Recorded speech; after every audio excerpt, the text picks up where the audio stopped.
In this video, we'll review the ways in which an APL64 developer can customize the view of the function editor pane, create a function editor instance, and features specific to the function editor.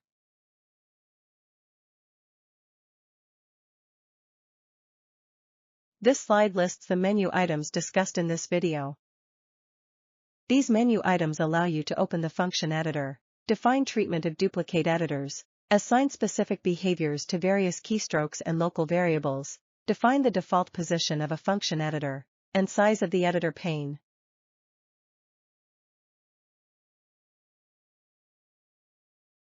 Edit menu item copy/cut entire line without selection allows you to choose the behavior for copy, Ctrl+C, and cut, Ctrl+X, when no text is selected on a line. When checked, if you choose copy or cut on a line, the system retains the behavior that whatever is on the current line is copied or cut to the clipboard when you press Ctrl+C or Ctrl+X, respectively. Users can customize the view of the function edit window by selecting to display or hide row numbers by toggling the checkbox of the display row numbers option in Objects menu function editor row numbers. When row numbers are displayed, users may further customize the appearance of the row number of the line which is focused by selecting highlight row number with cursor option. Display toolbar in function editor allows you to toggle the visibility of the toolbar in the function editor. Selecting this feature adds convenience when editing in a floating function editor pane.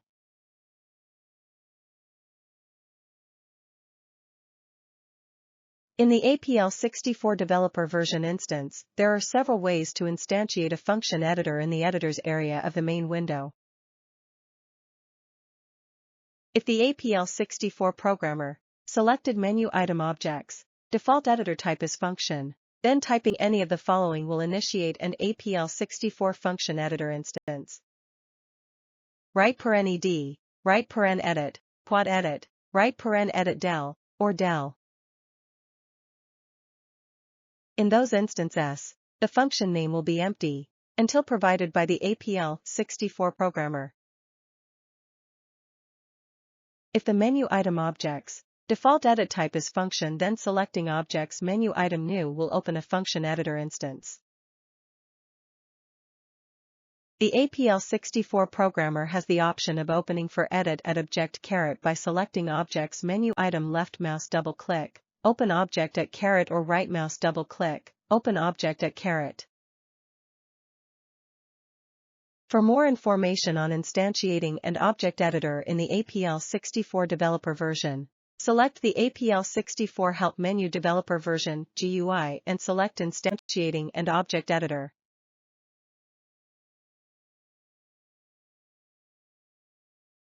In the APL64 Developer version, menu item objects, duplicate editors has three checkable options: prevent duplicate editors, prompt before creating duplicate editors, and duplicate function editors are read-only.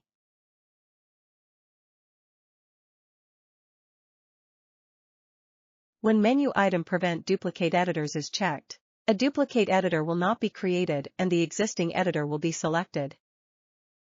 When this menu item is not checked, multiple editors of the same type and name can be created in an APL64 session.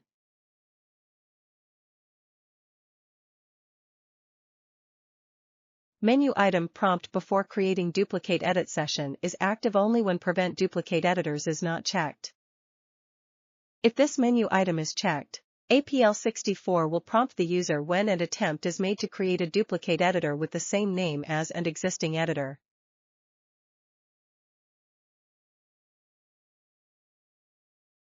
Menu item duplicate function editors are read-only is active only when prevent duplicate editors is not checked. If this menu item is checked, duplicate function editors will be read-only. Note the read-only status indicator in the functions toolbar.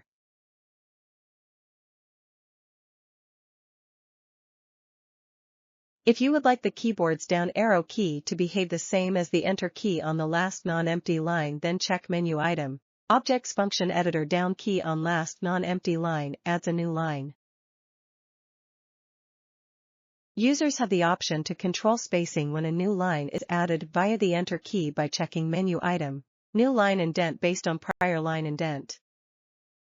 For users who prefer the backspace to go back a level, check the Menu Item, Backspace and New Line based on number spaces in tab.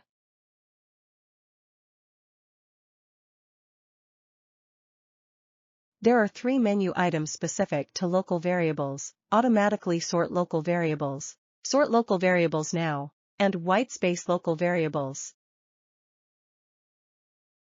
When the menu item automatically sort local variables is checked, then the list of localized variables in the function header will automatically be sorted alphabetically. Clicking menu item Sort Local Variables Now will perform an on-demand alphabetic sorting of local variables. Optionally, you could click on the toolbar button Local Name. Localize, Ctrl+L, and Sort Locals, Ctrl+Alt+L, are also available in the toolbar when in a function edit window. The Localize toolbar button labeled Local Name allows you to toggle between making the name at the selection cursor local or global. This feature applies to system variables, names quoted in strings, and names in comments. If you attempt to localize names that you should not, the system generates an error message. This applies to system functions, read-only system variables, undefined quad names, labels, and strings that do not count as names such as numbers or symbols. To localize a function or variable, place the selection cursor on the name and select Localize from the Options menu. The system adds the function or variable name to the end of the function header. To make a function or variable global, place the selection cursor on the name and select Localize from the Options menu. The system removes the function or variable name from the function header. 2 styles of localization lists are supported. You can separate each name by a semicolon, or you can use just one semicolon at start of list, and remaining local names can be separated by whitespace. The latter option is enabled by the System Menu Option Objects, Function Editor, Whitespace Local Variables.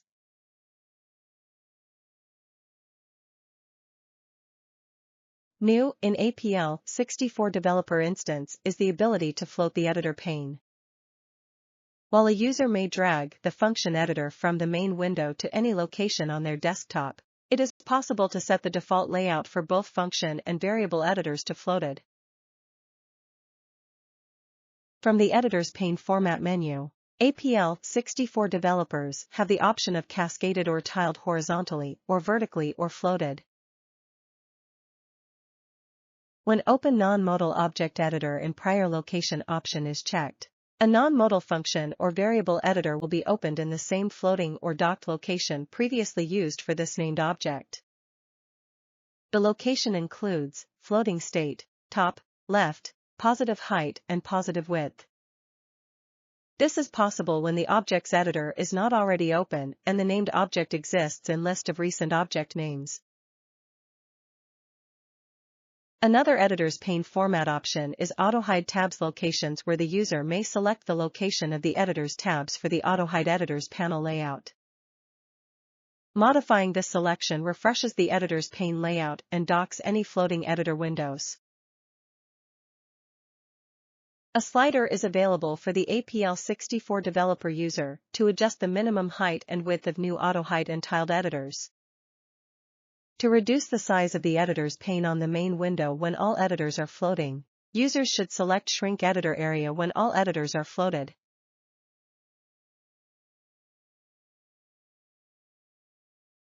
The system identifies a function edit window with a leading del glyph in the Edit Windows tab. If there is text on the header line, the system derives the function's name from the header, and the name also appears in the Edit Windows tab. The system places you on line 0, the header line, for a new function. You can type any available character in a function window. If you press Enter when the cursor is at the end of a line, The system places you on a new line and displays the line number in the margin to the left of the edit area. If you press Enter in the middle of an existing line, the system begins a new line with the text at the insertion point and renumbers every line below the spot where you pressed Enter. You can use the text editing functions on the Edit menu to help you write more efficiently.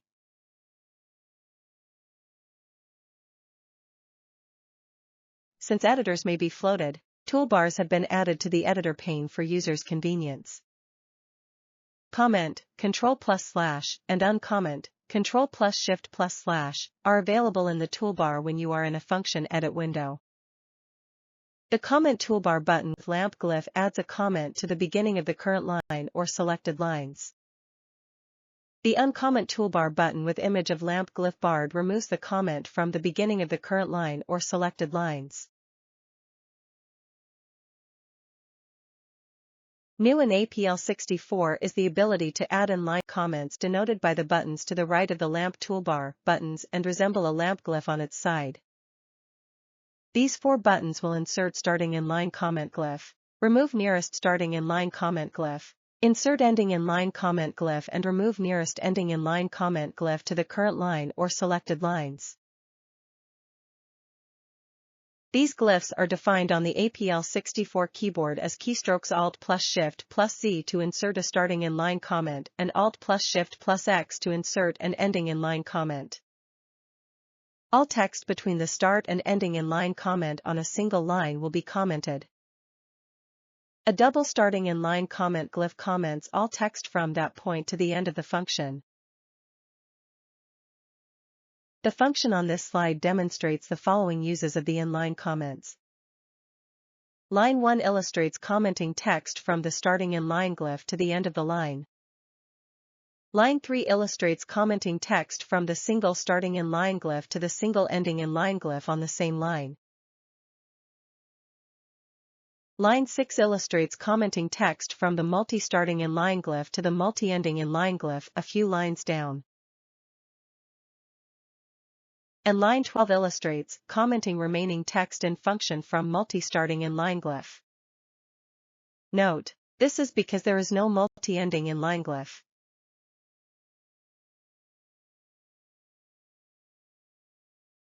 Thank you for viewing this video. If you have questions or comments, please contact support@apl2000.com.